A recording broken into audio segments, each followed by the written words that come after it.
नमस्कार, स्वागत है आपका एक बार फिर से स्मार्ट बिजनेस प्लस यूट्यूब परिवार में। और मैं दीपक कुमार हाजिर हूँ आपके सामने एक और खेती किसानी की न्यू इन्फॉर्मेशन लेकर।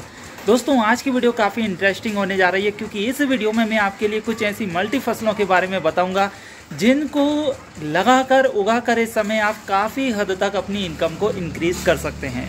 अभी क्या है कि बरसात का मौसम आने वाला है और जैसे कि शुरू ही हो गया है। अभी हमारे यहाँ पे तो बारिश हुई नहीं है, लेकिन मौसम विभाग की सूचनाओं के अनुसार हो सकता है कि आज रात या कल से बारिश स्टार्ट हो जाए। लेकिन हमने सब कुछ तैयारी कर ली है। उम्मीद है वैसे ही तैयारी आपने भी कर ली होगी। तो इस मौसम में आप कौन कौन सी फसलें लगा सकते हैं ये तो हम बाद में चर्चा करेंगे, लेकिन फिलहाल में आप जो फसलें लगा सकते हैं वही हम यहाँ पर बताएंगे। साथ ही उनकी खेती कैसे करना है ये भी आपके लिए सिखाएंगे।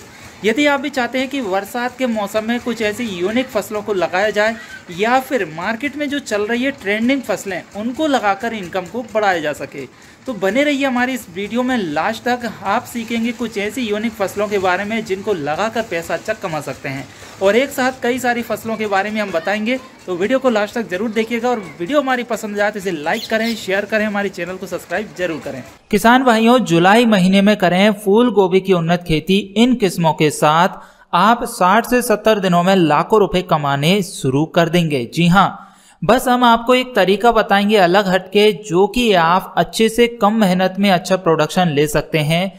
क्योंकि जुलाई का महीने में यदि आप गोभी लगाते हो तो वाकई में बरसात में आपकी फसल चलेगी, और आप लोकल लगाइए या हाइब्रिड लगाइए तो भी आपकी अच्छी इनकम हो जाएगी। क्योंकि बरसात का जो सीजन रहेगा वो गोभी के मामले में काफी अच्छा रहेगा और काफी ऊंचे दामों में गोभी बिकने वाली है। तो सभी बातों को ध्यान में रखते हुए हम फूल गोभी की उन्नत खेती के बारे में सीखेंगे। खाद, बीज, दवाइयों से लेकर प्रोडक्शन तक बात करेंगे। बस आप वीडियो को लास्ट तक देखते रहिएगा, और वीडियो में आपसे एक क्वेश्चन पूछा जाएगा, आप उसका जवाब जरूर दीजिएगा, ताकि हमें भी पता चले कि क्या वाकई में आप खेती किसानी में रुचि रखते हैं या नहीं। और तो फूल गोभी की खेती करने के लिए सबसे पहले उपयुक्त जलवायु की बात करते हैं। तो फूल गोभी के लिए ठंडी और आर्द्र जलवायु की आवश्यकता होती है। यदि दिन अपेक्षाकृत छोटे हो तो फूल की बढ़ोतरी अधिक होती है। फूल तैयार होने के समय तापमान अधिक होने से फूल पत्तेदार और पीले रंग के हो जाते हैं। अगेती जातियों के लिए अधिक तापमान और बड़े दिनों की आवश्यकता होती है, जिसमें 22 से 31 डिग्री सेल्सियस तापमान पौधों के अधिक समुचित विकास और फूलों के उत्तम गुणों के लिए सर्वोत्तम माना गया है। और फूल गोभी को गर्म दशाओं में उगाने से सब्जी का स्वाद तीखा हो जाता है। बात करें हम फूल गोभी की उन्नतशील किस्मों की, तो देखिए हम आपके लिए बता दें कि यहाँ पर हम जो किस्मों का चुनाव कर रहे हैं वो 3 तरह की किस्में हैं। अगेती किस्में, मध्यमी किस्में और पिछेती किस्में।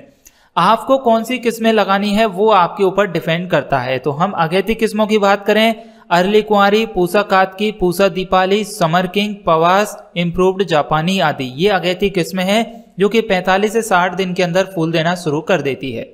मध्यमी किस्मों की बात करें तो Pant Shubhra, Pusa synthetic, Pusa snowball K1, Pusa अगेनी, सेंगनी, हिसार नंबर 1, सुहासनी, गिरजा, करीना, गोल्डन, राशि आदि, ये हमारी मध्यमी किस्में है। इसमें से करीना जो है उसकी बुआई हम कर रहे हैं, आप वीडियो में देख भी सकते हैं। हम करीना की बुआई कर रहे हैं, 800 ग्राम बीज है हमारे पास, इसकी बुआई हम कर रहे हैं अभी।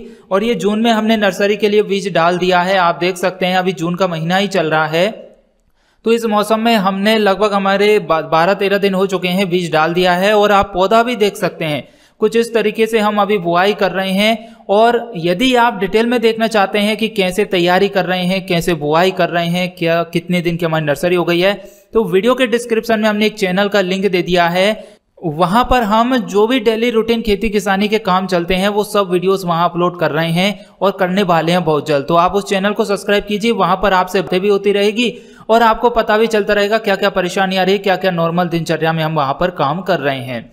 तो आप उस चैनल को सब्सक्राइब कीजिए। हमारा जो न्यू चैनल है उसका लिंक वीडियो के डिस्क्रिप्शन में डाल दिया है। और करीना हमारे लिए बेस्ट लगा, मध्यमी किस्में है, 60 दिन में ये फूल देना प्रारंभ कर देगी और काफी अच्छा व्हाइट कलर में फूल निकलेगा। इसके बाद पिछेती किस्में आती है पूसा सिनोवाल 1, पूसा सिनोवाल 2, पूसा सिनोवाल 16। तो ये पिछेती किस्में आपको जैसी सुविधा के अनुसार लगानी है, मार्केट में सेल करने के लिए आप उसके अनुसार लगा सकते हैं। मार्केट में सभी जगह ये बीज उपलब्ध है, आपको जहां इच्छा पड़े वहां से ले सकते हैं। बात करें फूल गोभी की खेती के लिए भूमि और उसकी तैयारी की, तो जिस भूमि का पीएच मान 5.5 से 7 के मध्य हो वह भूमि फूल गोभी के लिए उपयुक्त मानी गई है। अगेती फसल के लिए अच्छे जल निकास वाली बलुई दोमट मिट्टी तथा पिछेती किस्मों के लिए दोमट या चिकनी मिट्टी उपयुक्त रहती है। फूल गोभी की खेती विभिन्न प्रकार की भूमियों में की जा सकती है। भूमि जिसमें पर्याप्त मात्रा में जैविक खाद उपलब्ध हो इसकी खेती के लिए अच्छी होती है। हल्की संरचना वाली भूमि में पर्याप्त मात्रा में जैविक खाद डालकर इसकी खेती की जा सकती है। पहले खेत को पलेवा करें अच्छे से। जब भूमि जुताई योग्य हो जाए तब उसकी जुताई 2 बार मिट्टी पलटने वाले हल से करें। इसके बाद 2 बार कल्टीवेटर चलाएं और प्रत्येक जुताई के बाद पाटा अवश्य लगाएं। कुल मिलाकर आपको अपने खेत की तैयारी ऐसी कर लेनी है, उसमें किसी भी तरह के ढीले या ऊंची नीची जमीन नहीं रहना चाहिए। आप देख सकते हैं खेत में हमारे भी ट्रैक्टर चल रहा है, इसमें कल्टीवेटर चल रहा है, तो किस तरीके से हमारी एकदम भुरभुरी सी गार हो गई है, मट्टी हो गई है और हम क्यारी भी बनवा रहे हैं। इसमें हमने गोबर की खाद डाल दी थी पहले। अब बरसात आने वाली है, फिर हो सकता है कि हमें खेत में हकाई करने का मौका मिले या नहीं मिले, तो हम अभी से खेत की पूरी तैयारी करके छोड़ देंगे। तो इसमें जो सिंगल सुपर फास्फेट रकोड़ा खाद आता है हमने वह भी डाला है, जिसे डबल ओर्स के नाम से बोलते हैं। सिंगल सुपर फास्फेट आता है, फास्फोरस जिसे खाद बोलते हैं, वो हमने डाल दिया है। ये लगभग हमारा 4.5-5 बीघा का खेत है, 4 बीघा का खेत है। इसमें हमने जो गोबर की खाद है वो डाल दी है, फास्फोरस भी डाल दिया है। और आप देख सकते हैं पहले भी हमने खेत को अच्छे तरीके से हका लिया था, लेकिन अब फाइनल हकाई है हमारी, तो हम खेत में क्यारी बनवा रहे हैं। ट्रैक्टर का जो पंजा रहता है उसमें हमने बढ़िया पटिए बनाकर क्यारी बना रहे हैं। आप देख सकते हैं बिल्कुल बहुत अच्छी क्यारी बनी हुई है। इसमें क्या होगा कि अभी हम क्यारियों में गोभी लगाएंगे, जब बरसात उधर जाने का टाइम रहेगा ना, तो उस समय फिर हमें सिंचाई करने की जरूरत पड़ेगी, तो हम क्यारियों में पानी छोड़ देंगे, तो हमें उधर भी दिक्कत नहीं आएगी। और बरसात में आपको भी कुछ इस तरीके से व्यवस्था जमानी, ये नहीं कि अभी तो भाई बरसात होगी अभी लगा दी जाए, फिर बाद में देखेंगे जब पानी सिंचाई जरूरत पड़ेगी। ये नहीं, जब तक आपकी फसल कटेगी नहीं तब तक का आपके लिए देखना है कि इसमें क्या क्या दिक्कत आ सकती है और क्या क्या फायदे हो सकते हैं और क्या तरीका आपको अपनाना चाहिए। तो हमारी टेक्निक आपने देख ली, बीज बुआई की भी आपने देख ली, किस तरीके से हमने बीज को क्यारी तैयार की, फिर उसमें खाद डालकर और हमने बीज का छिड़काव किया, उसको ढक भी दिया, और फिर इसके बाद में हमारी नर्सरी भी आपने देख ली और खेत की अकाई भी आपने ये देख ली।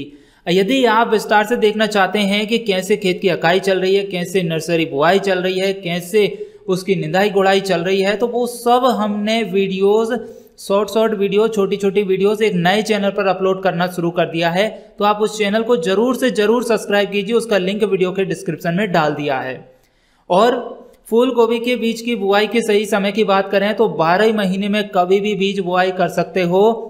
इसमें किसी भी तरह की कोई पाबंदी नहीं है, कोई रोक टोक नहीं है। बस जब ज्यादा अधिक बरसात हो तो आप प्लेटों में जो आती है ना स्लाइडें, प्लेटें, उनमें लगा सकते हो। प्लेटों में आप एक एक बीज डालकर, या फिर घर के अंदर भी आप नर्सरी तैयार कर सकते हो। जैसे कि बहुत से हमारे किसान भाई पॉली हाउस बना लेते हैं घरों में, नेट हाउस बना लेते हैं छतों पर, तो आपको जैसी सुविधा लगे वैसे आप लगा सकते हो। लेकिन 12 महीने के हिसाब से अलग अलग मौसम में अलग अलग बीज उपलब्ध है गोभी के, लोकल, देसी, हाइब्रिड, सब आपको जैसी सुविधा लगे वैसी आप लगा सकते हो। हम करीना और वरदान 2 किस्मों का चुनाव कर रहे हैं इस बार, जो कि हमारी बेस्ट मानी गई है। बात करते हैं पौधरोपण की, तो आप देख सकते हैं वीडियो में कि हमारी नर्सरी तैयार हो चुकी है। ये वीडियो हमारी पहले की है, लेकिन हम आपको एक बताने का तरीका बता रहे हैं कि जब आपकी नर्सरी तैयार हो जाएगी कि इस तरीके से क्यारियों में आपको सांचा खींच लेना है, जैसे भी जो भी आपको लगे सीध लाइनों में आप गोभी को लगा सकते हैं। फिर चाहे वो अगैती किस्म हो, मध्यमी हो या पिछैती हो, इसमें कोई दिक्कत नहीं है। लगाने का तरीका यही है यदि क्यारियों में लगा रहे हैं तो। और यदि बेड़ बनाकर डोरियों पर लगा रहे हैं तो फिर उसकी अलग टेक्निक रहती है, तो वो भी आप ट्रैक्टर की जो पंजा रहता है उससे भी बेड़ बनवा सकते हो। काफी अच्छी और सुंदर बेड़ बनती है, डोरिया बन जाती है, वहां पर आप पौधे को लगाइए। फिर उस पर मल्चिंग, जो ड्रिप इरिगेशन रहती है ना, टपक सिंचाई, वो लगा सकते हो। स्प्रिंकलर सिंचाई आप लगा सकते हो। जैसी आपको सुविधा लगे वैसे आप कर सकते हो। बरसात की गोभी अच्छे से आपकी हो जाएगी। बस इसमें आपकी अधिक मात्रा में बारिश नहीं होना चाहिए, क्योंकि सबसे अधिक जब बारिश होती है तो गोभी गलना शुरू हो जाती है। तो आपको खेत का चुनाव वहीं करना है कि यदि अधिक बारिश हो रही है तो फसल गलना नहीं चाहिए, तो उसमें बेड़ बनाकर लगाइए। यदि आपके खेतों में फसल गलती है बरसात के मौसम में तो डोरिया बनाइए, तो आपकी गोभी ऊपर रहेगी खेत से, तो गलेगी नहीं, बिल्कुल भी सुरक्षित बनी रहेगी। और यदि आपके खेतों में नहीं गलती है तो आप जो हम टेक्निक अपना रहे हैं, तरीके अपना रहे हैं, ये करिए आप, क्योंकि इसमें मेहनत बहुत ही कम है। बेड़ बनाने में हमारी गोभी कम लगती है, उधर प्रोडक्शन कम निकलता है। यदि क्यारियों में लगाओगे तो गोभी अधिक लगेगी और प्रोडक्शन काफी अच्छा निकलेगा आपका। अब यदि हमारी तकनीक जो है इस तरीके से आप लगाओगे तो 1 हेक्टेयर में कम से कम 1 किलो बीज आपका लगेगा। और यदि बेड़ बनाकर डोरियों पे लगाओगे तो 400 से 500 ग्राम बीज ही आपका लगेगा। सोचिए कहाँ जमीन वही है, 1 किलो बीज का आधा हो रहा है डोरिया बनाने पर, बेड़ बनाने पर, और क्यारियों में लगाने पर 1 किलो बीज लग रहा है। तो फायदा क्यारियों में है ना कि बेड़ बनाने पर। अब वीडियो में आगे बढ़ने से पहले किसान भाइयों आपसे एक प्रश्न पूछ रहे हैं कि आप जहां भी जिस भी शहर में रहते हैं वहां पर आज की डेट में फूल गोभी का भाव क्या है वो कमेंट करके जरूर बताइए। हमारे यहाँ पर मंडी में 35 से 40 रुपए पर केजी गोभी सेल हो रही है और मार्केट में फुटकर में ओपन में 60 रुपए पर केजी गोभी बिक रही है। आपके यहाँ कितने रुपए किलो बिक रही है कृपया हमें कमेंट करके जरूर बताइए, ताकि हमें और हमारे किसान भाइयों को और अन्य भाई बहन बंधुओं को एक आइडिया लग सके कि मार्केट में क्या वाकई में गोभी की खेती करना एक फायदे का सौदा है या नहीं, और गोभी कहाँ कितनी रेट में बिक रही है। हमें बस आपकी कमेंट का इंतजार रहेगा। तो चलिए वीडियो में आगे बढ़ते हैं। अब बात करें खाद एवं उर्वरक की, तो फूल गोभी की अधिक उपज लेने के लिए भूमि में पर्याप्त मात्रा में खाद डालना अत्यंत आवश्यक है। मुख्य मौसम की फसल को अपेक्षाकृत अधिक पोषक तत्वों की आवश्यकता होती है। इसके लिए 1 हेक्टेयर भूमि में 35 से 40 क्विंटल गोबर की अच्छी तरीके से सड़ी हुई खाद डालें एवं 1 क्विंटल नीम की खली डालते हैं। रोपाई के 15 दिनों के बाद वर्मी वाश का प्रयोग किया जाता है, और यदि रासायनिक खाद का प्रयोग करना हो तो 120 किलोग्राम नाइट्रोजन, 60 किलोग्राम फास्फोरस तथा 60 किलोग्राम पोटास तत्व के रूप में प्रयोग करना चाहिए। लेकिन ये जो खाद की व्यवस्था है आपको खेत की तैयारी करते वक्त ही देना चाहिए, जैसे कि हमने पहले ही व्यवस्था कर दी है। इसमें हमने नाइट्रोजन मतलब यूरिया का इस्तेमाल नहीं किया है, सिर्फ सिंगल सुपर फॉस्फेट या फॉस्फोरस का इस्तेमाल किया है, और पोटास भी नहीं डाला है। सिर्फ हमने इसमें डीएपी जो खाद आता है डीएपी डाल दिया है, फास्फोरस डाल दिया और गोबर की खाद डाली हुई है। बात करें फसल में सिंचाई प्रबंधन की, तो बरसात के मौसम की फसल है तो सिंचाई की तो जरूरत नहीं पड़ेगी, लेकिन अगस्त से सितंबर तक हमें सिंचाई की आवश्यकता पड़ना शुरू हो जाती है। उस टाइम पे फसल हमारी थोड़ी बहुत कम रहती है, मतलब फसल तो चालू हो जाती है लेकिन उस टाइम पे बारिश जा चुकी होती है और उधर फसल खेत में खड़ी रहती है, तो उस समय आप 8 से 10 दिन के अंतराल पर सिंचाई कर सकते हैं। बात करें खरपतवार नियंत्रण की, तो फूल गोभी में फूल तैयार होने तक 2 से 3 निदाई गुड़ाई करना खरपतवारों से बहुत ही अति आवश्यक है। इसके बाद में आपको व्यवसाय के लिए करना या खरपतवार नाशी का इस्तेमाल कर रहे हैं तो स्टाम्प दवा या फिर पेंडीमेथिलीन दवा का इस्तेमाल कर सकते हैं। जैसी सुविधा लगे उसका चुनाव कर सकते हैं। मार्केट से जहां से लाओगे उनसे पूछ लेना कितना डोज देना है, कितने मात्रा में देना है, कब देना है, कितनी फसल पर देना है। ठीक है। बात करें रोग एवं कीटों के प्रबंधन की, तो बरसात की फसल है तो रोग कीट वायरस ज्यादा लगेंगे। वायरस नहीं लगेगा, कीट सबसे ज्यादा लगेंगे। इसमें सबसे ज्यादा हमारी पीथियम नामक फफूंदी लगती है, मतलब फफूंद ज्यादा लगती है, या फिर सुंडी लगती है जिसे इल्लियां हम बोलते हैं। तो यदि फफूंदी लग जाए तो इसमें बीज नियंत्रण के लिए बीज शोधन करना चाहिए। बाजार से हाइब्रिड बीज ला रहे हो तो फिर कोई दिक्कत नहीं है, उसको उपचारित करने की जरूरत नहीं है। और यदि घर का बीज है या फिर भी बाजार से बीज लाकर बोया था और फफूंद आ गई है तो फिर इसमें थीरम या एग्रोशीन GNC से आप इसका स्प्रे कर देंगे तो भी आपकी फसल फफूंद से बच जाएगी। इसके अलावा इसमें हमारे सुंडी लगती, इल्लियां लगती हैं, तो इल्ली, मच्छर, मक्खी, मकड़ी के लिए बहुत सारी दवाइयां उपलब्ध है मार्केट में, आप डाल सकते हैं तो उनसे आपका नियंत्रण हो जाएगा। और हमने भी बहुत सारी दवाओं के नाम बताए हैं, बहुत सारी दवाओं को आपके लिए बताया भी है कौन कौन सी दवा इस्तेमाल कर सकते हैं किस मौसम में, तो वो आप चैनल पर जाकर देख सकते हैं। अंत में आपकी फसल कुछ इस तरीके से खेत में लहराने लगेगी और आपकी तबीयत खुश हो जाएगी। फिर किसी भी तरह की कोई दिक्कत नहीं है, फसल कटने के लिए तैयार है। 60 दिन हो चुके हैं, 45 से 60 दिन, अब फसल मार्केट में सेल होने के लिए तैयार है। अब मार्केट में जो भाव रहेगा वो 15, 20, 35, 40 रुपए पर केजी के समथिंग भी जा सकता है। कम से कम 15 रुपए किलो के ऊपर ही रहेगा और हाईएस्ट आपका 35, 40, 50 रुपए पर केजी तक जा सकता है, क्योंकि बरसात की फसल कम से कम 50% किसान भाइयों की गल जाती है, सड़ जाती है, नष्ट हो जाती है। जो 50% किसान भाई अपनी फसल को बचा ले जाते हैं वो अच्छा मुनाफा कमाते हैं। तो इस तरीके से यदि आप खेती करोगे तो कम लागत में, कम मेहनत में अच्छा प्रोडक्शन मिलेगा, साथ ही अच्छा फायदा भी होगा और आपकी जो खेती करने का तरीका है वो एक व्यवसाय, बिजनेस बन जाएगा और आप लाखों रुपए में कमाओगे। पैदावार की बात करें तो इससे 300 से 400 क्विंटल प्रति हेक्टेयर फूलों के वजन बाजार में ले जाने हेतु पर्याप्त हो जाते हैं। यदि फसल प्रभावित हो गई, नष्ट हो गई, लोकल बीज लगा दिया, फूल खिल गया तो फिर ये आपका सीधा आधा प्रोडक्शन हो जाता है। और फिर मार्केट में भाव नहीं मिलता। तो हमारी कोशिश ये रहेगी कि आप अधिकतर हाइब्रिड बीजों का ही चुनाव कीजिए। हाइब्रिड बीजों का चुनाव करने से क्या होगा कि कम ज़्यादा बारिश में या मौसम की गड़बड़ी के कारण आपकी फसल नष्ट नहीं होगी, फूल अच्छा देगी। और हम ये भी नहीं बोल रहे कि आप एकदम टोटल हाइब्रिड लेके आइए, क्योंकि हाइब्रिड का बीज 20,000 रुपये पर केजी से ऊपर ही चालू होता है मार्केट में बिकना।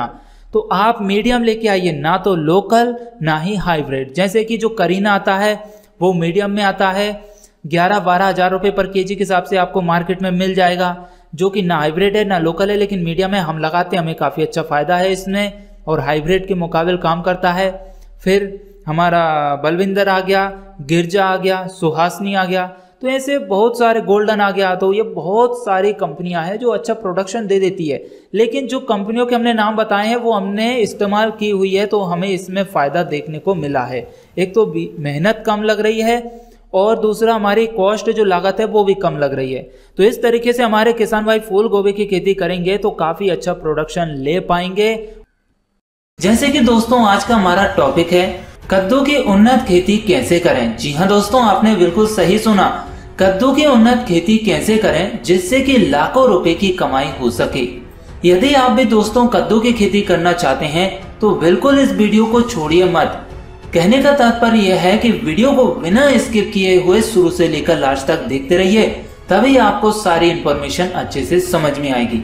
और इस वीडियो में दोस्तों आप विस्तार से समझ पाएंगे कि कद्दू की खेती कैसे करें, इसके लिए जलवायु और भूमि कैसी होना चाहिए और इसकी कौन कौन सी किस्मों को हम लगा सकते हैं, बोने का सही समय और बीज की मात्रा कितनी होना चाहिए, खाद और उर्वरक कैसे देना चाहिए और कितना देना चाहिए, ऑर्गेनिक खाद दें तो कितना देना चाहिए और रासायनिक खाद की व्यवस्था क्या होना चाहिए, सिंचाई एवं खरपतवार की व्यवस्था कैसे करें और इसी में हम कीट एवं रोगों पर नियंत्रण कैसे प्राप्त कर सकते हैं, इसके तुड़ाई कब और कैसे करना चाहिए और उपज कितनी मिल सकती है।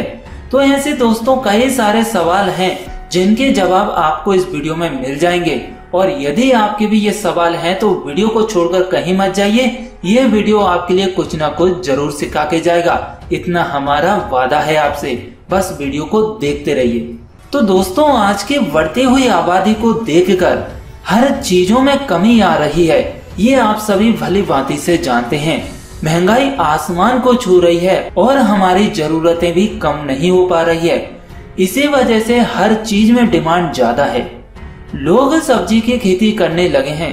ज्यादातर हमारे किसान भाई सब्जियों की खेती में जुट गए हैं, क्योंकि सब्जियों की खेती में जो फायदा है वो कहीं भी नहीं है, जिससे हर समय खेती करके आय अर्जित की जा सकती है। इसी को ध्यान में रखते हुए हम आपको कद्दू की खेती के बारे में बताने जा रहे हैं। और दोस्तों कद्दू का काफी अधिक महत्व भी है। इसके हरे फलों से सब्जी तथा पके हुए फलों से सब्जी एवं कुछ मिठाइयाँ बनाई जाती है। और पके कद्दू पीले रंग के होते हैं तथा इसमें कैरोटीन की मात्रा काफी अधिक पाई जाती है। बात करें दोस्तों इसमें जलवायु की, तो गर्म जलवायु की आवश्यकता होती है कद्दू के खेती के लिए, जिसमें शीतोष्ण एवं समशीतोष्ण जलवायु दोनों उपयुक्त होती है। इसके लिए 18 से 30 डिग्री सेंटीग्रेड तापक्रम होना चाहिए। इसको गर्म एवं तर दोनों मौसम में उगाया जा सकता है तथा इसके उचित बढ़वार के लिए पाले रहित 4 महीने का मौसम अनिवार्य है। इसे पाले से तरबूज और खरबूज की तुलना में कम हानि होती है, ये इसमें एक खास बात होती है। बात करें भूमि की, तो कद्दू की खेती के लिए दोस्तों दोमट एवं बलुई दोमट मिट्टी सर्वोत्तम मानी जाती है, जिसका पीएच मान 5.5 से लेकर 6.8 पीएच तक की भूमि में उगाया जा सकता है, या फिर इस तरह के पीएच मान में इसकी खेती अच्छी हो जाती है। हालांकि मध्यम अम्लीय में भी इसे उगाया जा सकता है, किंतु यह उतली जड़ वाली फसल है, अतः इसके लिए अधिक जुताइयों की आवश्यकता नहीं होती है। 2 से 3 बार कल्टीवेटर चलाकर ही या पाटा लगाकर ही इसकी खेती की जा सकती है। अब बात करें दोस्तों उन्नतशील किस्मों की, जिन्हें हमारे किसान भाई अपने खेतों में लगा सकते हैं, तो कद्दू की किस्में दोस्तों पूसा विश्वास, पूसा विकास, कल्याणपुर पंपकिन 1, नरेंद्र अमृत, अर्का सूर्यमुखी, अर्का चंदन, अम्बली, CS14, CO1 एवं 2 और पूसा हाइब्रिड 1 कुछ इस तरह की किस्में आती है। इसके बाद कुछ और ऐसी विदेशी किस्में हैं जिनको हमारे किसान भाई उगा सकते हैं, जैसे पेटी पान, वतर अंट, ग्रीन हवर्ड, गोल्डन कस्टर्ड और येलो स्टेट नेक नामक किस्में छोटे स्तर पर उगाई जाती है, जो कि किसान भाई हमारे यूज में भी ले रहे हैं। तो ये हो गई हमारी उन्नतशील किस्मों की बात। अब बात करते हैं दोस्तों बोने का सही समय क्या है। तो बोने के सही समय दोस्तों इस बात पर निर्भर करता है कि इसे कहां पर उगाया जा रहा है। मैदानी क्षेत्रों में इसे साल में निम्न 2 बार उगाया जाता है, जैसे कि जनवरी से लेकर मार्च तक और इधर जून जुलाई से लेकर अगस्त सितंबर तक। और पर्वतीय क्षेत्रों में इसकी बुआई मार्च अप्रैल में की जाती है। नदियों के किनारे इसकी बुआई दिसंबर में भी की जाती है। तो कहने का तात्पर्य दोस्तों ये है कि यदि आप बरसात की खेती करना चाहते हो तो अभी अनुकूल समय है और इसकी खेती आप आसानी से कर सकते हो। अब बात करें दोस्तों इसमें हम खाद एवं उर्वरक की, तो वो कैसे और कितना देना चाहिए। तो दोस्तों 2 तरीके से हम इसमें खाद इस्तेमाल कर सकते हैं। पहला तरीका आता है ऑर्गेनिक खाद, दूसरा तरीका आता है रासायनिक खाद। अब यदि हम ऑर्गेनिक खाद की बात करें तो कद्दू की फसल और अधिक पैदावार लेने के लिए उसमें कंपोस्ट खाद का होना बहुत जरूरी है। इसके लिए 1 हेक्टेयर में भूमि में लगभग 40 से 50 कुंटल गोबर की अच्छे तरीके से सड़ी हुई खाद और 20 किलोग्राम नीम की खली और 30 किलो अरंडी की खली, इन सब खादों को अच्छी तरह मिलाकर अच्छी तरह मिश्रण तैयार कर खेत में बुआई के पहले इस खाद को समान मात्रा में बिखेर देना चाहिए और फिर अच्छे तरीके से खेत की जुताई करके खेत को तैयार कर लेना चाहिए। इसके बाद बुआई करना चाहिए और जब फसल हमारी 20 से 25 दिन की हो जाए तब उसमें नीम का काढ़ा और गौमूत्र प्रति लीटर मिलाकर अच्छी तरह मिश्रण तैयार कर फसल में तरबतर छिड़काव कर देना चाहिए, जो कि हर 10 से 15 दिन के अंतराल पर छिड़काव करेंगे तो इससे हमारी फसल में किसी भी प्रकार का रोग और कीट या वायरस नहीं लगेगा और हमारी फसल पूर्ण रूप से सुरक्षित बनी रहेगी। और दोस्तों यदि आप वर्मी कंपोस्ट खाद घर पर ही देसी तरीके से बनाएं तो बेहतर रहेगा, जिसमें आपको फ्री में मुफ्त में वर्मी कंपोस्ट खाद मिलेगी, जिसे ऑर्गेनिक खाद भी कह सकते हैं हम, जिससे हमारी फसल में बढ़वार भी अच्छी देखने को मिलेगी, फल फूल में भी हमें बढ़त ज्यादा देखने को मिलेगी। तो ये हो गई ऑर्गेनिक खाद की बातें। अब बात करते हैं रासायनिक खाद की। तो दोस्तों 250 से 300 कुंटल सड़ी गोबर की खाद आखिरी जुताई के समय खेत में अच्छी तरीके से मिला देनी चाहिए। इसके साथ ही 80 किलोग्राम नाइट्रोजन, 80 किलोग्राम फास्फोरस एवं 40 किलोग्राम पोटास तत्व के रूप में देना चाहिए। नाइट्रोजन की आधी मात्रा और फास्फोरस एवं पोटास की पूरी मात्रा खेत की तैयारी के समय तथा नाइट्रोजन की आधी मात्रा 2 भागों में टॉप ड्रेसिंग में देना चाहिए। पहली बार 3 से 4 पत्तियां पौधे पर आने पर तथा दूसरी बार फूल आने पर नाइट्रोजन को देना चाहिए। तो कुछ इस तरीके से दोस्तों आपको खाद और उर्वरक देना चाहिए अपनी फसल में, जिससे कि आपकी फसल में अनुकूलता बनी रहे और फसल में बढ़त भी अच्छी देखने को मिले। अब बात करते हैं दोस्तों सिंचाई एवं खरपतवार नियंत्रण की। तो किसान भाइयों यदि आप बरसात में इसकी खेती कर रहे हैं तो बरसात में देखा जाए तो बारिश तो वैसे ही होती रहती है, तो हमें सिंचाई करने की आवश्यकता नहीं पड़ती। लेकिन यदि बरसात का एंडिंग चल रहा है, सर्दियों का मौसम है, तो उस समय हमें 8 से 10 दिन पर इसकी सिंचाई करना चाहिए।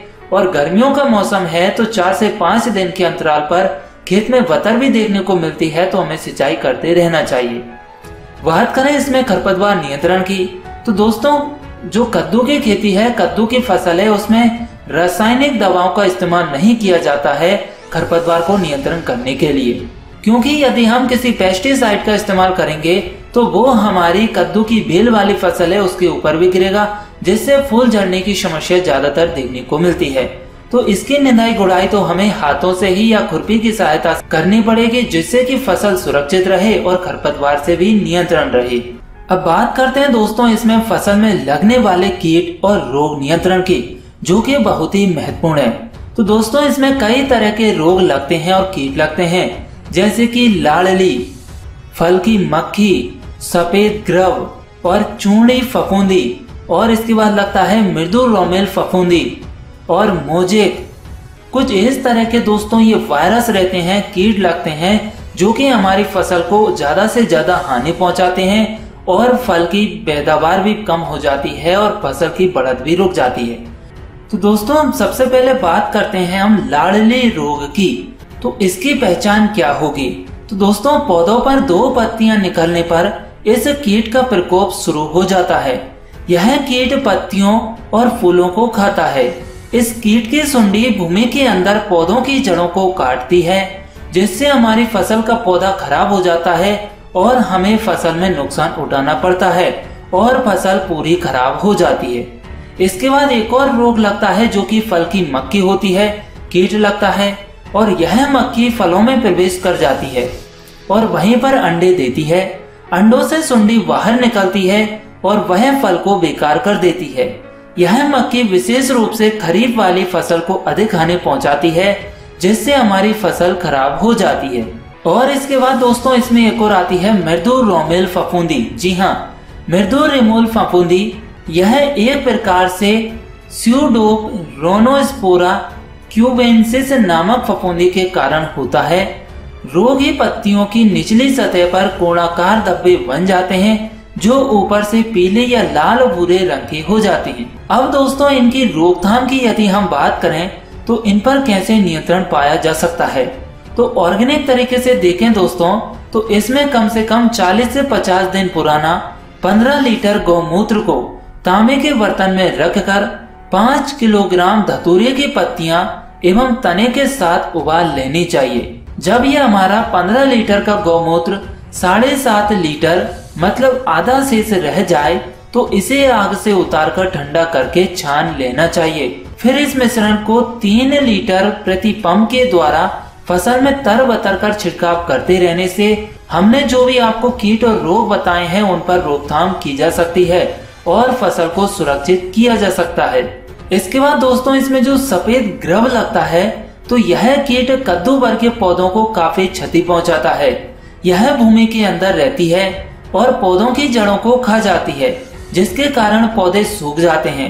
ज्यादातर आपने बेल वाले पौधे देखे होंगे ऑटोमेटिक सूखने लगते हैं, तो इसका यही कारण होता है सफेद ग्रव का।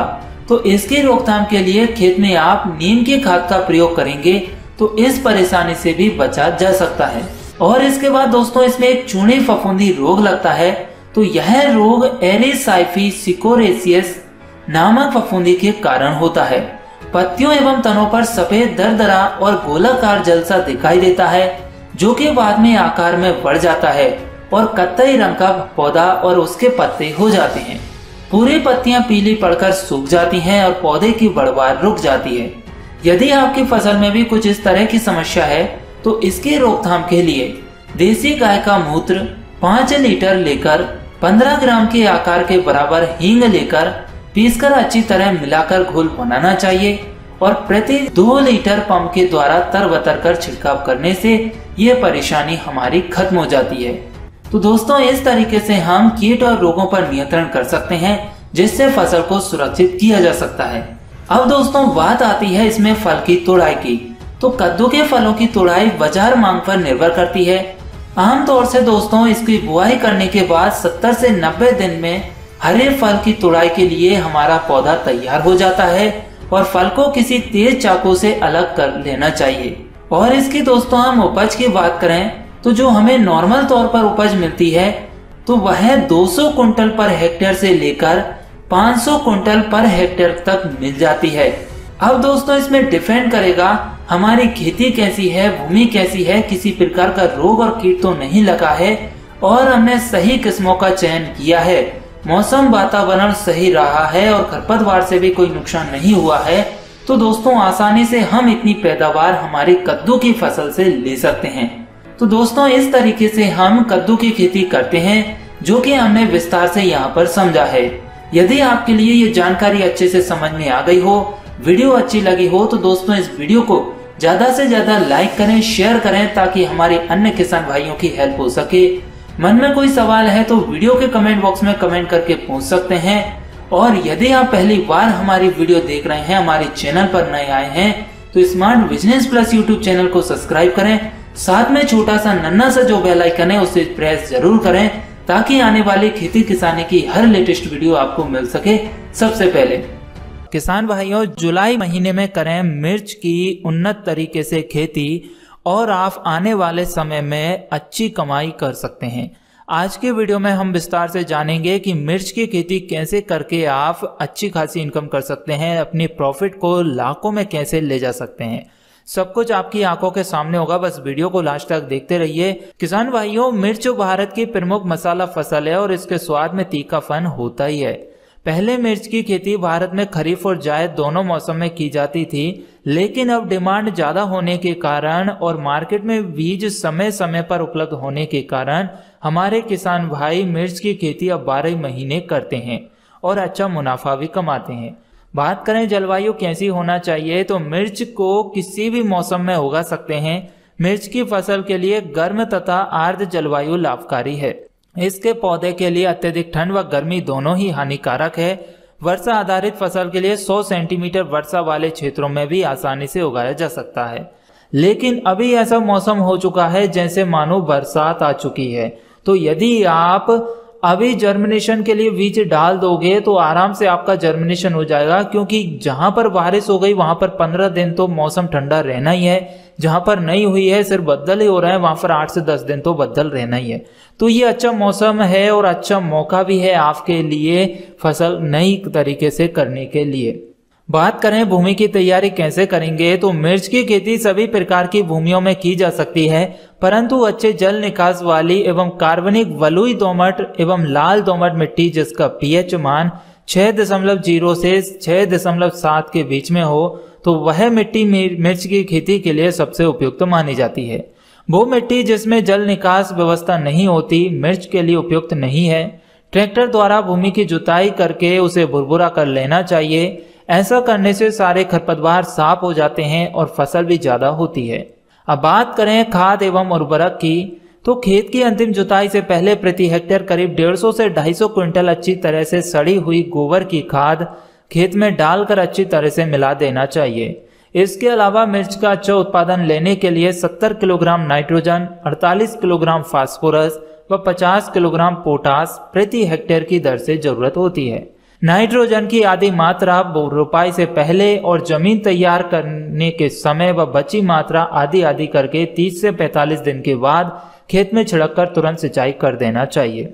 बात करें अब उन्नतशील किस्मों की, तो किसान भाइयों उन्नतशील किस्में कई तरह की है, हाइब्रिड है, देसी है, लोकल है।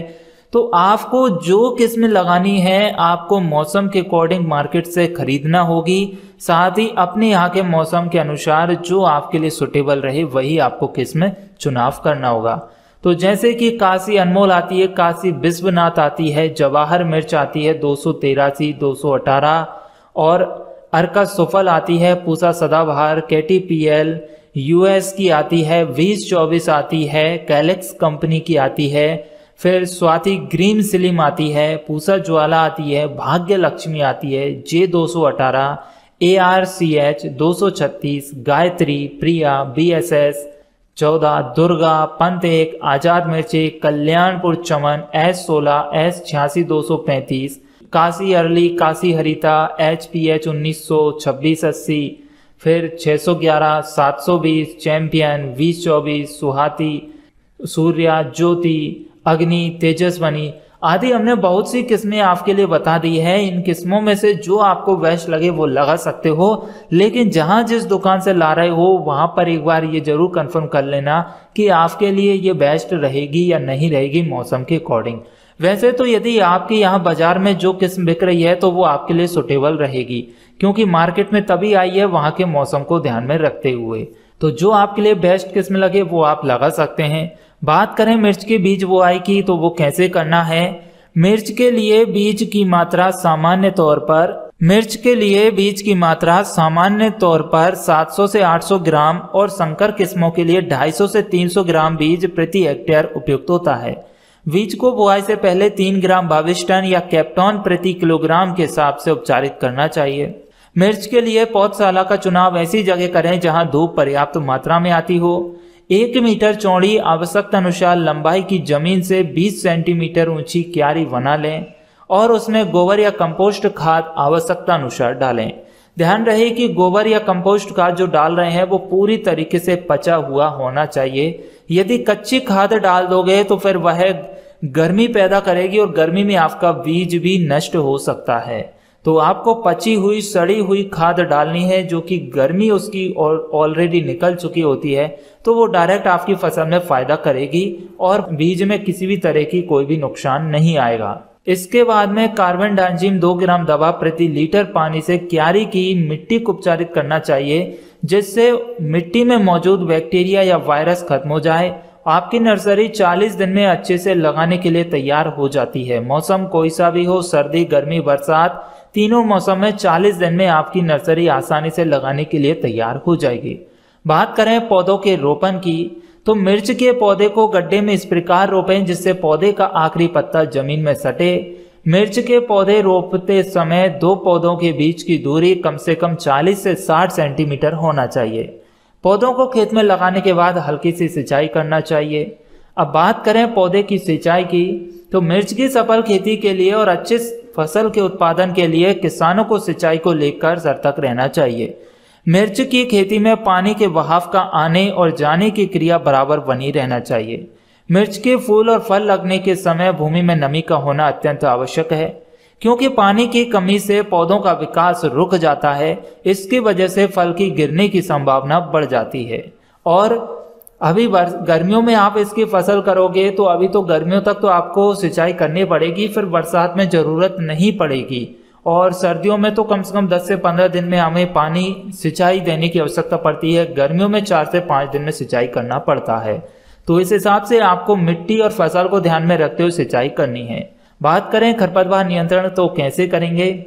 रोपाई करने के बाद 1 हफ्ते बाद सिंचाई करते हैं और ओट आने के बाद निराई गुड़ाई कर देना चाहिए। ओट से मतलब है कि जब आपकी मिर्ची फुटान करने लगे या बढ़ने लगे तब उसकी पूर्णतः जड़ अच्छी से चल जाती है, और जब जड़ चल जाती है तो फिर आप निराई गुड़ाई कर सकते हो। फिर 15 से 20 दिन के बाद आप आराम से निराई गुड़ाई कर सकते हो। और यदि आप जैविक खेती कर रहे हो तो इसमें कोई भी खरपतवार नाशी दवा का इस्तेमाल ना करें, और यदि रासायनिक खेती कर रहे हैं तो फिर खरपतवार नाशी दवा का इस्तेमाल आप कर सकते हैं। कौन सी दवा करेंगे तो आप मार्केट से, दुकान से आराम से लेकर आ सकते हैं, मिल जाएगी। फिलहाल में हम कोई नाम नहीं बता रहे हैं, क्योंकि हम नाम बताएंगे किसान भाई किस समय किस मौसम में उस दवा को डाल रहा है तो वो भी ध्यान देखा जाता है। आपकी फसल कितनी बड़ी है, कितनी छोटी है, खरपतवार कितने हैं। बहुत से किसान भाई क्या करते हैं कि फसल एकदम घनी है और उसमें ही खरपतवार नाशी की दवा इस्तेमाल कर देते हैं, स्प्रे कर देते हैं, जो कि फसल पे भी गिर जाती है। और फसल पे यदि दवा गिर जाती है तो फसल भी नष्ट होती है। तो आप क्या करिए कि यदि रासायनिक खेती कर रहे हैं तो मार्केट से जहां से बीज ला रहे हो, दवा ला रहे हो, वहां पे ट्राई कर लीजिए, तो वो आपको पूरी प्रोसेस बता देंगे। ठीक है। अब बात करें रोग नियंत्रण की, तो मिर्च की फसल में प्रमुख रोग जैसे अर्धगलन, फफूंद, जीवाणु, जमलानी और पर्णकुंचन आदि तरह के रोग लगते हैं। यदि आप चाहते हैं कि ये इस तरह के रोग नहीं लगे तो बीज को उपचारित करके बोइए। और जिस मिट्टी में या जिस जमीन पर आप नर्सरी तैयार कर रहे हो उस मिट्टी को उपचारित कर लीजिए। और जो रोग रोधी पौधे हैं उनको काट कर फेंक दीजिए, मिट्टी में दबा दीजिए। इसके साथ में आप मैनकोजेब 0.2% का 2 बार छिड़काव करेंगे तो ये समस्या खत्म हो जाएगी। इसी के साथ ही मार्केट में पीले और नीले चिपचिपे ट्रैप मौजूद हैं, हेरोमन ट्रैप जिसे बोलते हैं, तो आप उनका इस्तेमाल करिए, जो कि जैविक में आते हैं। उनका इस्तेमाल करने पर आपके लिए फिर दवाओं का स्प्रे करना बहुत ही कम हो जाएगा, क्योंकि जितनी भी मक्खी, मच्छर हैं, तितलियां हैं, वो सभी उन पर चिपक जाएंगी। यदि आपके यहाँ पे नहीं मिलते हैं तो आप हमें वीडियो के डिस्क्रिप्शन में संपर्क कर सकते हैं। हम कुछ कंपनियों के कॉन्टैक्ट नंबर दे देंगे या कुछ दुकान वालों के कॉन्टैक्ट नंबर दे देंगे, तो वो आपको प्रोवाइड करवा देंगे पीले चिपचिपे ट्रैप और नीले चिपचिपे ट्रैप। बहुत ही सस्ते आते हैं लेकिन काम बहुत अच्छे और जबरदस्त करते हैं। आपने हमारी टमाटर, लौकी और चुकंदर के खेत में देखे होंगे, काफी अच्छे रिजल्ट मिले हैं और दवा 1/4 हमारी कम हो जाती है छिड़कना। अब बात करें कीट नियंत्रण की, तो मिर्च की फसल में लगने वाले कीट जैसे थ्रिप्स, सफेद मक्खी और माइट आदि प्रमुख हैं। यदि आप ट्रैप लगा दोगे, पीले नीले चिपचिपे ट्रैप, तो ये सारी समस्या कीट नहीं लगेंगे, वो ऑटोमेटिक ही उस पर चिपक जाएंगे आकर। यदि नहीं लगा रहे हो तो डाइथेन M45 या मेटासिस्टॉक 1 लीटर को 700 से 800 लीटर पानी में घोल बनाकर प्रति हेक्टेयर 10 से 15 दिन के अंतराल में छिड़काव करते रहिए। अब बात करते हैं फल तोड़ाई की। तो इसकी फसल हम 2 तरीके से पैदा करते हैं। एक तो हरी फसल, हरी फलियां बेचने के लिए या फिर हरी मिर्ची बेचने के लिए, दूसरा मसाले के लिए मिर्ची तैयार करते हैं। अब फसल तोड़ाई में किस्मों के चुनाव की बात आती है, तो यदि आपने सही किस्मों का चुनाव किया है तो आपको उपज अधिक मिलेगी और आप मिर्ची की तोड़ाई कई बार कर सकते हैं। और आपने ये तो देखा ही होगा कि मिर्ची मंडी में किस तरह की बिकने के लिए आती है और हम कैसी मिर्ची इस्तेमाल में लेते हैं। यदि वैसी ही मिर्ची आपकी फसल में लगी है, रंग रूप साइज बिल्कुल सेम है, तो आप उसकी तुड़ाई कर सकते हैं हरी मिर्च के लिए। और यदि सूखी मिर्च के लिए तुड़ाई करना है तो कम से कम 3-4 बार तो आप हरी मिर्च तुड़ाई करके मार्केट में सेल कर दीजिए, फिर इसके बाद उसको सूखने के लिए खेत में छोड़ दीजिए, तो वो मिर्ची पकती रहेगी आपकी। तो एक फसल से आप 2-3 तरीके से कमाई कर सकते हैं। बात करें मिर्च की पैदावार की, तो फसल के अनुकूल मौसम और उपरोक्त विधि से खेती करने के पश्चात हरे फल की पैदावार सामान्य किस्मों की पैदावार 125 से 200 क्विंटल और संकर किस्मों की पैदावार 200 से 500 क्विंटल प्रति हेक्टेयर तक होनी चाहिए। इसमें यदि आपको मौसम का भरपूर साथ मिल जाता है, बाजार में आपको अच्छे दाम मिल जाते हैं, फसल में किसी भी तरह के रोग कीट वायरस नहीं आए हैं, तो आपकी फसल काफी अच्छे से बनेगी, लहराएगी और आपको कभी भी घाटे का सौदा नहीं बनेगा और प्रॉफिटेबल बिजनेस बनेगा ही। 1 हेक्टेयर खेत से यदि आपको अच्छा भाव मिल जाता है तो आप अपनी इनकम को लाखों में कर सकते हो, हजारों की तो बात छोड़ ही दीजिए। यदि 10-15 रुपए किलो भी आपने बेच दी तो भी 1 हेक्टेयर खेत से लाखों में ही प्रॉफिट होना है। और 25, 30, 35, 40 रुपए किलो बेच दी तो 10-15 लाख रुपए तो आपका कहीं नहीं गया, फसल अच्छी बनती है तो। और यदि फसल प्रभावित होती है तो फिर इतना प्रॉफिट नहीं मिलेगा जितना मिलना चाहिए, लेकिन फिर भी आपकी मेहनत आपको वसूल जरूर हो जाएगी और आप अच्छी इनकम कर लोगे। तो इस तरीके से हमारे किसान भाई मिर्च की खेती करके अच्छा प्रॉफिट कमा सकते हैं और खेती को एक बिजनेस के तौर पर बदल सकते हैं। तो किसान भाइयों, आपको हमारे द्वारा बताई गई जानकारी कैसी लगी, वीडियो को लाइक कीजिए, जितना हो सके उतना किसान भाइयों तक शेयर कीजिए ताकि वह भी अपने लिए अच्छी जानकारी प्राप्त कर सकें। आपको खेती करने में किस तरह की परेशानी आ रही है, किस तरह की खेती करना आप चाहते हैं, आप हमें कमेंट कर सकते हैं ताकि नेक्स्ट वीडियो में हम आपको उस तरह की खेती करने के बारे में जानकारी दे सकें। और पहली बार हमारी वीडियो देख रहे हैं तो सब्सक्राइब कीजिए smart business plus YouTube channel को और प्रेस कीजिए बेल आइकन को ताकि हर एक खेती किसानी की जानकारी आपको मिल सके सबसे पहले। आज की इस वीडियो में हम आपके लिए एक ऐसा जैविक पावरफुल कीटनाशक बनाना सिखाएंगे जो कि सभी फसलों पर काम करेगा, लेकिन खास तौर पर बैगन की फसल पर काम करेगा। हमारे पास कई सारे भाई बहनों के कमेंट्स आ रहे हैं कि बैगन की सुंडी खत्म नहीं हो रही है, बैगन में जो तना छेदक की समस्या आ रही है वह नहीं मिट रही है और बैगन में बहुत ही अधिक मोटी इल्लियां हो गई हैं जिन पर कंट्रोल नहीं हो रहा है। और कईयों का तो कहना यह है कि हमने महंगी से महंगी रासायनिक दवा का स्प्रे किया लेकिन बैगन की तना छेदक की समस्या खत्म नहीं हो रही है। तो देखिए, मैं आपके लिए इसका कारण बता दूं। सबसे पहले तो मैं बता दूं आपके लिए, ये एक व्लॉग टाइप्स की वीडियो है, थोड़ी लंबी बनेगी लेकिन जानकारी आपको पूर्ण रूप से मिल जाएगी। बैगन में किसी भी तरह की समस्या है, तना छेदक इल्ली है या फल छेदक है, फूल आपका गिरा रही है या फिर किसी भी तरह का मच्छर है, मक्खी है, रस चूसक कीट है, थ्रिप्स का अटैक है या माइट्स का अटैक है, तो वो सारी समस्याएं खत्म हो जाएगी। उनके लिए मैं आपको एक ऐसा जैविक पावरफुल तरीका बताऊंगा, एक कीटनाशक बनाना सिखाऊंगा जिसका तोड़ बाजार की महंगी से महंगी रासायनिक दवा भी नहीं कर पाएगी, सारी दवाएं फेल हो जाएगी। और आपसे निवेदन करना चाहूँगा कि यदि आप रासायनिक खेती करते हैं तो जितना हो सके उतना जल्दी जैविक खेती की ओर उतरिए। मैं ये नहीं कहता कि आप 100% जैविक पर आ जाएं। आपके पास जो भी ज़मीन है उसमें से एक छोटे से पार्ट में, छोटे से एरिया में आप जैविक खेती करें। जब आपको सफलता मिलने लगे तो फिर पूरे खेत में आप जैविक खेती करिए। जैविक खेती करने में आपकी लागत बहुत ही कम हो जाएगी, नाम मात्र में आएगी।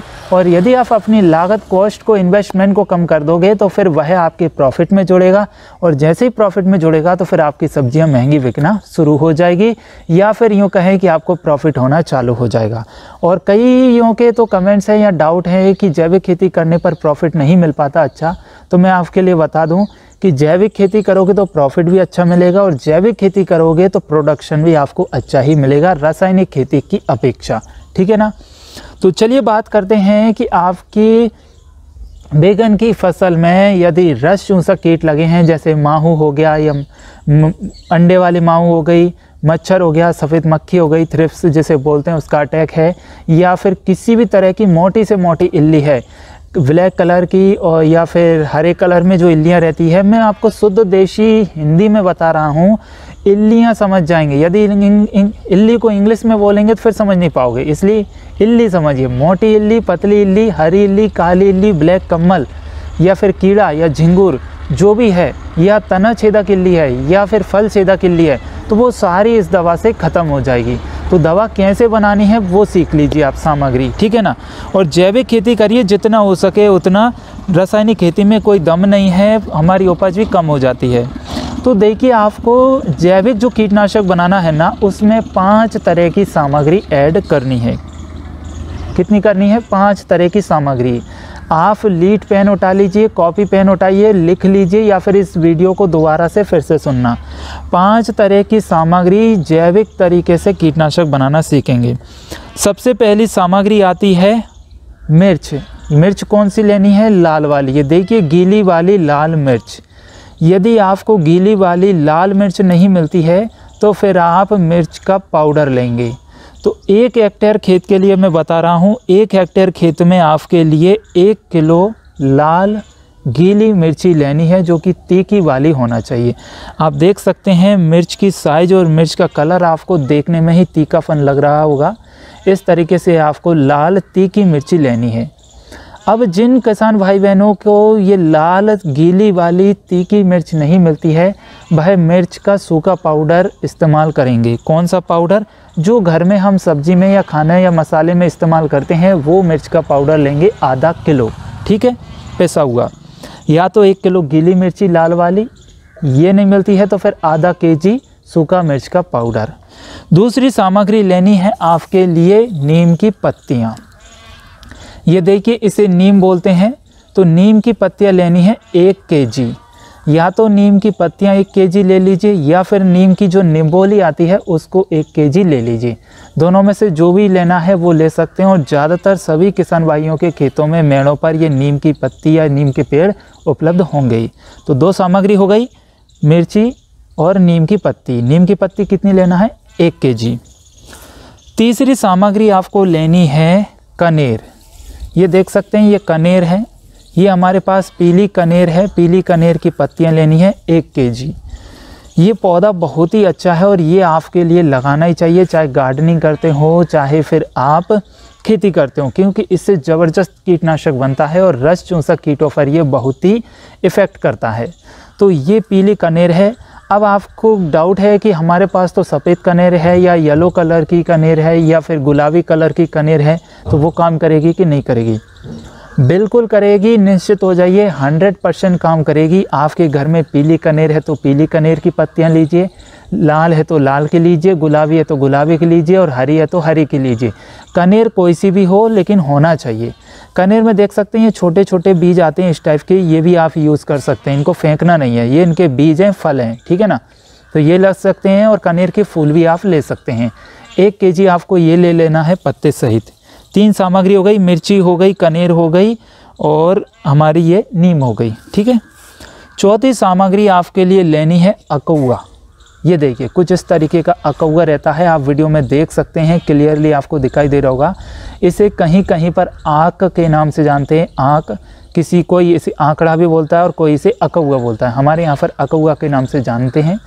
अब आप इसको क्लियरली देख लीजिए, आपके यहाँ पर किसी भी नाम से जानते हो उससे कोई फ़र्क नहीं पड़ता, लेकिन आपको इस पौधे की पहचान करना होना चाहिए। ये भगवान शिव जी पर चढ़ाए जाते हैं, इसके फूल और पत्ते ये अकौआ के नाम से जानते हैं, ठीक है ना। ये अकौआ है। तो ये भी आपको 1 केजी लेना है। ये भी कीटनाशक बनाने में बहुत ही ज़बरदस्त रिज़ल्ट देता है और इसके फ़ायदे भी काफ़ी सारे अनेक हैं फसलों के अंदर। तो कीटनाशक में सबसे ज़्यादा महत्वपूर्ण भूमिका निभाता है ये अकूगा। 4 सामग्री हो गई। इसके बाद आपको 5वीं सामग्री लेनी है एलोवेरा। एलोवेरा कैसा होता है देखिए आप, कुछ इस तरीके का एलोवेरा होता है। इसे हम घृत कुमारी भी बोलते हैं, इसे हम गवार के पाटे के नाम से भी जानते हैं। ये तीनों नाम से इसे जाना जाता है ज़्यादातर सभी जगह। आप एलोवेरा समझ लीजिए, घृत कुमारी समझ लीजिए या गवार का पाटा समझ लीजिए, कुछ इस तरीके का होना चाहिए। और आपके घर में एलोवेरा ज़रूर होना चाहिए, क्योंकि ये एलोवेरा फसलों में भी बहुत ही अच्छा काम करता है। जैविक कीटनाशक, फंगिसाइड, या आप इससे चिप को भी बना सकते हैं। तो कई तरह के फ़ायदे दिलाता है, हाई पावर का फ़ायदे दिलाता है, रूट्स हार्मोन का काम करता है। यदि खाएंगे तो खाने में कई सारे फ़ायदे हैं। इससे हलवा बनाया जाता है, सब्ज़ी बनाई जाती है, जूस बनाया जाता है। और इस कोविड के टाइम में ज़्यादातर सबने इसको एलोवेरा के जूस का इस्तेमाल किया है। रेमेडीज़ कई बनाई जाती है। तो कई सारे ज़बरदस्त फ़ायदे हैं इस एलोवेरा के। तो आपको 1 केजी है एलोवेरा की पत्तियां ले लेनी है। हो गई 5 सामग्री। 1 किलो एलोवेरा, 1 किलो नीम की पत्ती, 1 किलो आपके लिए अकउआ की पत्तियां, और 1 किलो आपको हरी वाली लाल मिर्ची, और 1 किलो क्या है कनेर की पत्तियां। ये 5 सामग्रियों को लेने के बाद आपको करना क्या है, इन सब की चटनी बना लेना है। 2 तरीके से आप तैयार कर सकते हैं। मान लीजिए कि आपको कल ही या परसों या 1-2 दिन में आपको इस्तेमाल करना है कीटनाशक दवाई का, तो आप इन 5 सामग्रियों की क्या करेंगे, इनकी बना लेंगे चटनी। चटनी कैसे बनाएंगे, या तो किसी कुल्हड़ में या खल्लड़ की सहायता से डालकर कूट लीजिए इनको, या फिर किसी मसाले के जो पत्थर रहता है हमारा, कोई सा भी पत्थर पर लुड़िया से या पत्थर से चटनी बना लीजिए, घिस लीजिए, या फिर आपके घर में मिक्सर है, ग्राइंडर है, तो उससे इसको पीस लीजिए। ठीक है ना। उससे पीसने के बाद इनकी चटनी बना लीजिए। यदि खाने के सामान यूज़ कर रहे हो, जैसे मिक्सर है या पत्थर हो गया, तो उसको गर्म पानी से कम 6 से 7 बार धुलना पड़ेगा, क्योंकि ये कीटनाशक बन जाता है तो आपका बर्तन भी ख़राब हो सकता है, ये ध्यान दीजिए। या फिर आपके ये कीटनाशक बनाने का बर्तन ही अलग होना चाहिए।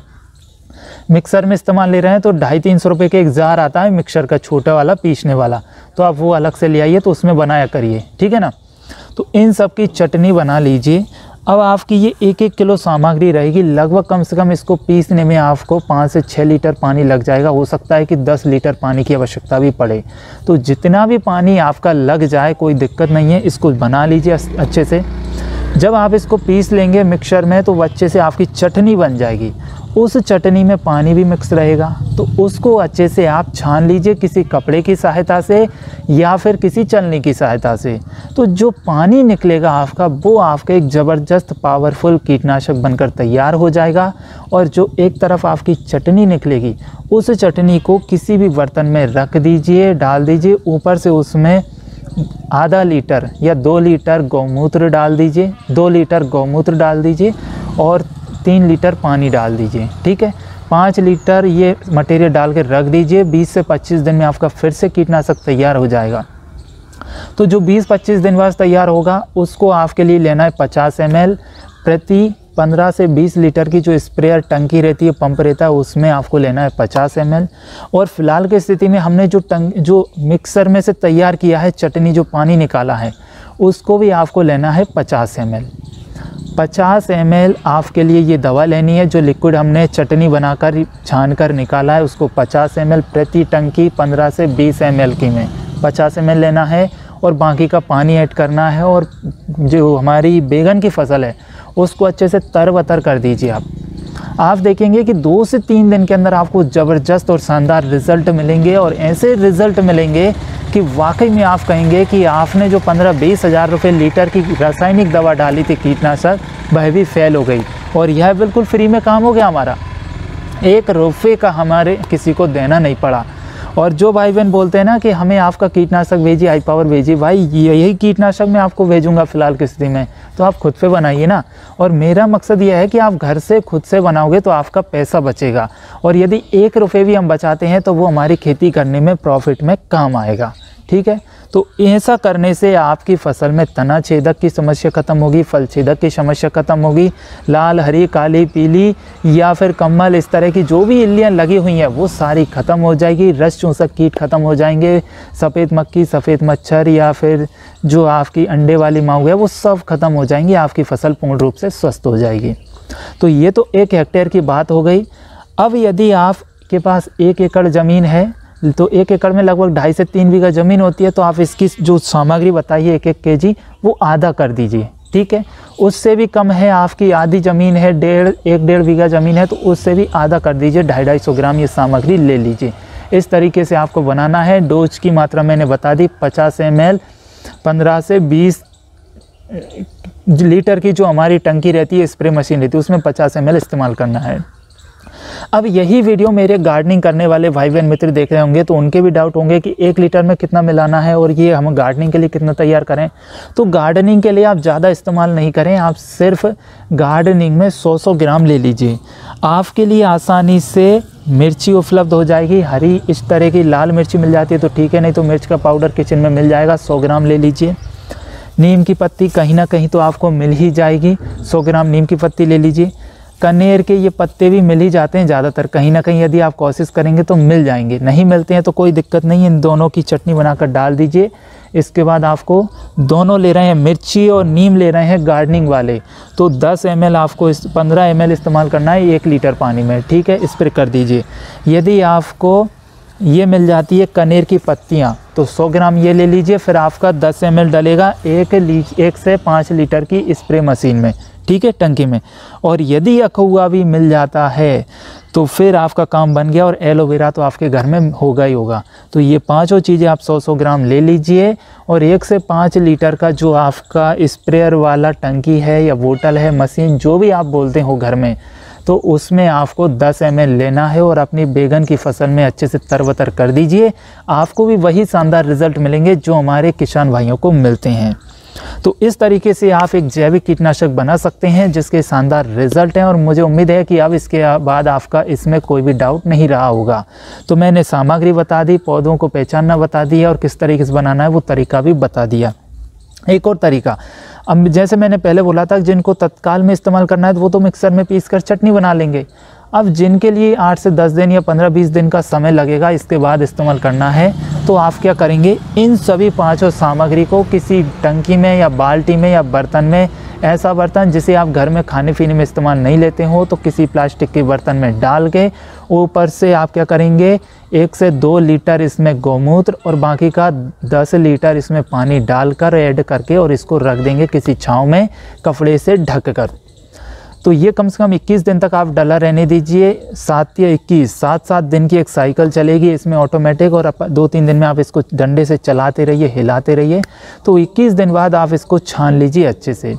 जब आप इसे छान लोगे तो जो लिक्विड पानी तैयार होगा तो वह बहुत ही पावरफुल, ज़बरदस्त आपका एक कीटनाशक तैयार हो जाएगा। ये कीटनाशक सभी तरह की फसलों में वैसे डाल सकते हैं, लेकिन पर्टिकुलर मैंने इसको बनाया है आपकी बैगन की फसल के लिए, तो उसमें आपको ज़बरदस्त रिज़ल्ट मिल जाएंगे। तो यही इसका एक तरीका है, देसी तरीका, जिससे आप इस्तेमाल करने से अपनी बैगन की सुंडी को ख़त्म कर सकते हैं या तना छेदक, फल छेदक की समस्या को ख़त्म कर सकते हैं। इसके अलावा कोई भी अदर रास्ता नहीं है। और मार्केट से कितना भी आप केमिकल वाला पेस्टिसाइड से लेकर आइए महंगे से महंगा, उसके इतने अच्छे शानदार रिज़ल्ट नहीं मिलेंगे जो कि आपको जैविक तरीके से मिल सकते हैं। तो उम्मीद करता हूं कि आपके सारे डाउट यहां पर क्लियर हो गए होंगे।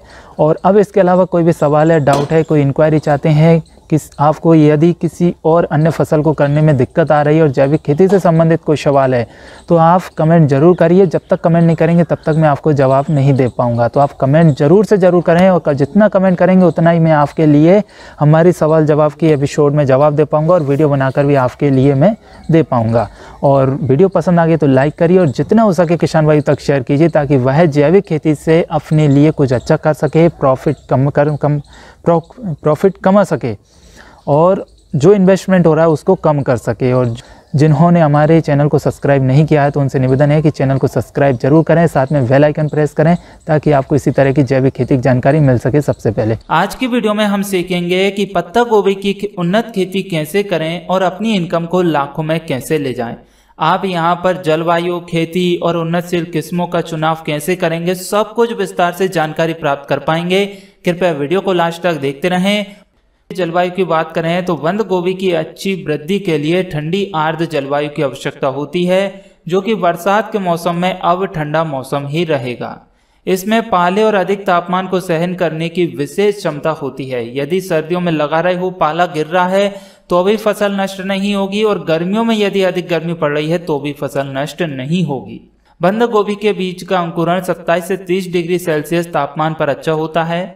अब बात करें पत्ता गोभी की खेत के लिए तैयारी और उसकी किस तरह की मिट्टी होना चाहिए, तो इसकी खेती विभिन्न प्रकार की भूमियों में की जा सकती है, किंतु अगेती फसल लेने के लिए रेतीली दोमट भूमि सर्वोत्तम रहती है, जबकि पछेती और अधिक उपज लेने के लिए भारी भूमि जैसे मृत्तिका, सिल्ट तथा दोमट भूमि उपयुक्त रहती है।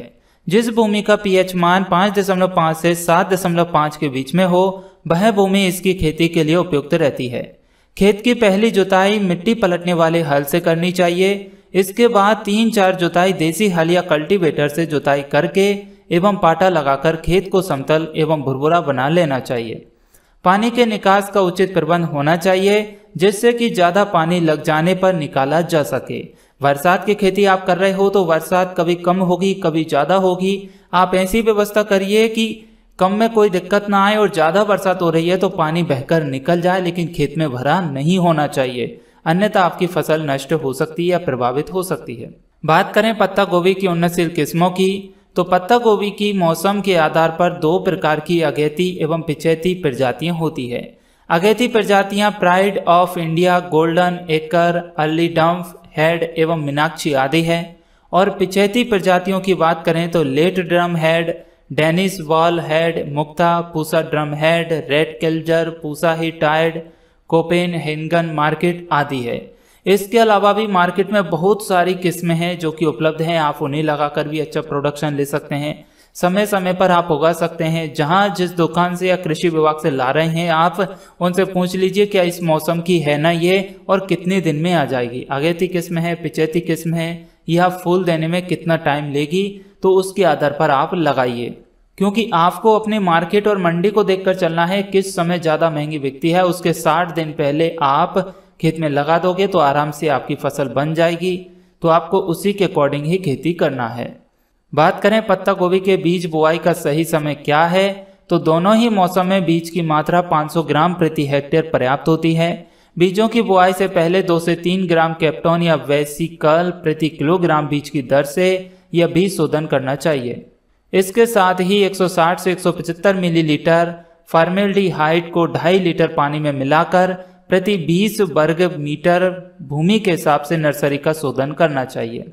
बात करें पौधशाला में तैयारी और पौध रोपण की, तो 1 हेक्टेयर क्षेत्रफल की रोपाई के लिए पत्ता गोभी की पौध तैयार करने हेतु 10 से 15 सेंटीमीटर ऊंची, 2.5 मीटर लंबी तथा 1 मीटर चौड़ी 10 से 12 क्यारियों की आवश्यकता पड़ती है। क्यारियों के ऊपर बीज की बुआई करके सड़ी गोबर की खाद से बीज को ढक देना चाहिए। इसके बाद हजारे आदि से हल्का पानी लगाना चाहिए। पत्ता गोभी की रोपाई मौसम एवं प्रजातियों के अनुसार की जाती है। अगेती प्रजातियों की रोपाई पौधे से पौधे एवं पंक्ति से पंक्ति की दोनों ही दूरी 45 सेंटीमीटर रखी जाती है। पिछेती प्रजातियों की रोपाई पौधे से पौधे एवं पंक्ति से पंक्ति दोनों की ही दूरी 60 सेंटीमीटर रखी जाती है। और आप खेत में भी देख सकते हैं, हमारी जो गोभी की लगाई चल रही है कुछ इस हिसाब से चल रही है। हमने ट्रैक्टर की क्यारी बनवाई है जो कि 7 फीट की है, और ये सांचे से हमने 1-1 फीट का गैप रखकर इसमें हम पौधे लगा रहे हैं, जो कि अभी हमारी ये जो हमने लगाई है ये अप्रैल की है, अप्रैल में लगाई है, तो ये हमारी अब चलने वाली है। जून की स्टार्टिंग में हमारी ये गोभी चालू हो जाएगी। तो आप देख सकते हैं कुछ इस हिसाब से लगाई है। अब यदि आप बरसात की लगा रहे हैं तो आपको थोड़ी जो डिस्टेंस है वो और ज़्यादा बढ़ा देनी है। बस इस तरीके से आप लगा सकते हैं। इसके अलावा बेड बनाकर भी डोरियों पर लगा सकते हैं। बात करें पत्ता गोभी की खेती में सिंचाई प्रबंधन की, पत्ता गोभी की खेती में लगातार नमी की आवश्यकता पड़ती है, इसीलिए इसकी सिंचाई बीज बुआई के तुरंत बाद ही शुरू कर दी जाती है और फिर हर 7 से 8 दिन के अंतराल में इसकी सिंचाई करनी होती है। फसल रेडी होने के बाद सिंचाई कम कर देनी चाहिए, और बरसात में कर रहे हो तो फिर सिंचाई की आवश्यकता नहीं पड़ेगी, क्योंकि 2-4 दिन में तो बारिश होती ही रहती है। तो आप इस तरीके से सिंचाई कर सकते हैं। बात करें पत्ता गोभी की खेती में खाद प्रबंधन की, तो पत्ता गोभी की खेती में गोबर की खाद 250 quintal, nitrogen 100 kilogram, phosphorus 75 kilogram और पोटास 40 किलोग्राम की जरूरत पड़ती है। गोबर की खाद खेत की तैयारी करते टाइम, फास्फोरस और पोटास पौधों को रोपने टाइम और नाइट्रोजन को 2 पार्ट में करके रोपने के लगभग 15 दिन और उसके बाद लगभग 30 दिन के बाद देना चाहिए। पत्ता गोभी की अधिक उत्पादन के लिए प्रति हेक्टेयर भूमि में लगभग 40 क्विंटल गोबर की सड़ी हुई पची हुई खाद और ऑर्गेनिक खाद, 2 बैग भू पावर जो कि 50 किलोग्राम में आते हैं, 2 बैग माइक्रो फर्टिसिटी कंपोस्ट जो कि 40 किलोग्राम में आते हैं और 2 बैग माइक्रो नीम जो कि 20 केजी के आते हैं और 2 बैग सुपर गोल्ड कैल्सी फर्ट जो कि 10 केजी में आता है और 2 बैग माइक्रो भू पावर जो कि 10 केजी में आता है और 50 केजी अरंडी की खली एक साथ अच्छी तरह मिक्स करके खेत में बुआई से पहले बिखेर कर खेत की जुताई कर देंगे, तो उसके बाद आपको फिर खाद देने की जरूरत नहीं पड़ेगी और फसल अच्छे से बनेगी। उसमें रोग वायरस भी कम आएंगे और उसकी ओट भी काफ़ी अच्छे से बनेगी। तो आप इस हिसाब से भी खाद दे सकते हैं। अब हमने बहुत से खाद बताए हैं, इसमें आपकी जो व्यवस्था हो जाए आप वो खाद इस्तेमाल करिए। जरूरी नहीं कि ये सारे खाद आपको मिल जाएं एक ही समय पर एक ही जगह पर, तो हो सकता है जगह जगह दुकान वालों से आपको ये व्यवस्था करनी पड़े या कृषि विभाग से पूरे मिल सकते हैं। तो जैसे भी जहां से व्यवस्था लग जाए वहां से ले आइए और नहीं मिलते हैं तो चिंता करने की जरूरत नहीं है। आप बेफिक्र होकर खेती करिए, आपका काम बनेगा और अच्छे से फसल बन जाएगी। बात करें खरपतवार प्रबंधन की, तो जब पौधे रोपाई के बाद अच्छी तरह से खड़े होकर चलने लगे तो हर सिंचाई के बाद 2 से 3 बार निराई गुड़ाई करके खेत को पोला बना देना चाहिए। जब पौधों में हेड बनना शुरू हो जाए तो पौधों पर मिट्टी चढ़ाना चाहिए। रोपाई से पहले भूमि में वासलीन 48 सीसी 1.5 किलोग्राम मात्रा प्रति हेक्टेयर के हिसाब से प्रयोग करनी चाहिए, जिससे खरपतवारों का जमाव ही ना हो सके। बात करें रोग प्रबंधन की, तो इसमें पौध गलन डैम्पिंग ऑफ बीमारी सबसे ज़्यादा लगती है। यह जन पीथियम नामक फफूंदी है। इसके नियंत्रण हेतु बीज शोधन करके बोना चाहिए, तो इस तरह की आपको समस्या देखने को नहीं मिलेगी। और यदि कीट प्रबंधन की बात की जाए तो पत्ता गोभी की फसल में मुख्य रूप से माहू एपेड्स लगते हैं। इसके नियंत्रण के लिए रसायनों का प्रयोग जैसे कि डाइमिथोएट 30 सीसी या फिर मिथाइल ऑक्सीडिमेटॉन 25 सीसी कि 1000 लीटर पानी में मिलाकर घोलकर प्रति हेक्टेयर की दर से छिड़काव करना चाहिए।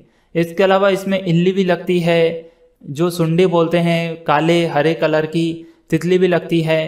तो ऐसी सारी समस्या भी इन्हीं दवाओं से खत्म हो जाएगी। और इसके अलावा भी आप यदि जैविक खेती कर रहे हैं तो या फिर रासायनिक खेती भी कर रहे हैं तो भी आपको फेरोमोन ट्रैप, जो चिपचिपे ट्रैप आते हैं पीले और नीले, उनको लगाना चाहिए।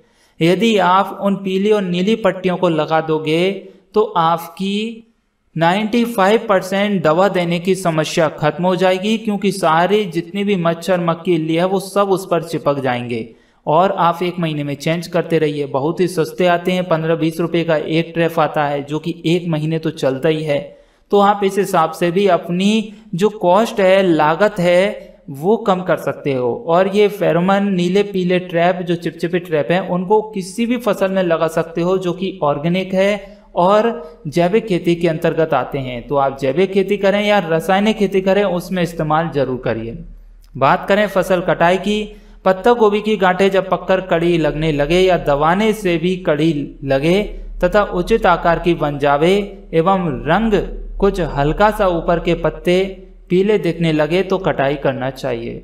और आप मार्केट में भी देख सकते हो किस आकार का आता है, कितने बड़े फूल आते हैं, कैसे बिकने आते हैं। जैसे आपकी फसल में बन जाए तो आप उनकी कटाई कर सकते हो। बात करें पैदावार की, तो पत्ता गोभी की उपज किस्मों और प्रजातियों एवं मौसम के आधार पर अलग अलग होती है। अगैती प्रजातियों की पैदावार 300 से 350 कुंटल पाई जाती है और पिचैती प्रजातियों की पैदावार 350 से 500 कुंटल प्रति हेक्टेयर तक पाई जाती है। इसमें डिपेंड भी करता है किसान को क्या मौसम का भरपूर सहयोग मिला है, उसमें किसी भी तरह के रोग वायरस या कीट से फसल प्रभावित नहीं हुई है, साथ ही किसान भाई ने अपनी तकनीक सही इस्तेमाल की है, खाद बीजों का सही चुनाव किया है और समय समय पर केयर की है, तो आपका प्रोडक्शन बढ़ेगा। और यदि फसल प्रभावित होती है तो ये प्रोडक्शन आपका घट सकता है। तो इस तरीके से हमारे किसान भाई पत्ता गोभी की उन्नत खेती कर सकते हैं और अपनी इनकम को लाखों में ले जा सकते हैं। तो किसान भाइयों, आपको हमारे द्वारा बताई गई जानकारी कैसी लगी? वीडियो अच्छी लगी है तो इसे लाइक कीजिए, ज्यादा से ज्यादा किसान भाइयों तक शेयर कीजिए। आपको खेती करने में किस तरह की परेशानी आ रही है आप हमें कमेंट कर सकते हैं और सब्सक्राइब कीजिए smart business plus YouTube channel को और प्रेस कीजिए बेल आइकन को, ताकि आने वाले खेती किसानी की हर एक काम की जानकारी आपको मिल सके सबसे पहले। नमस्कार।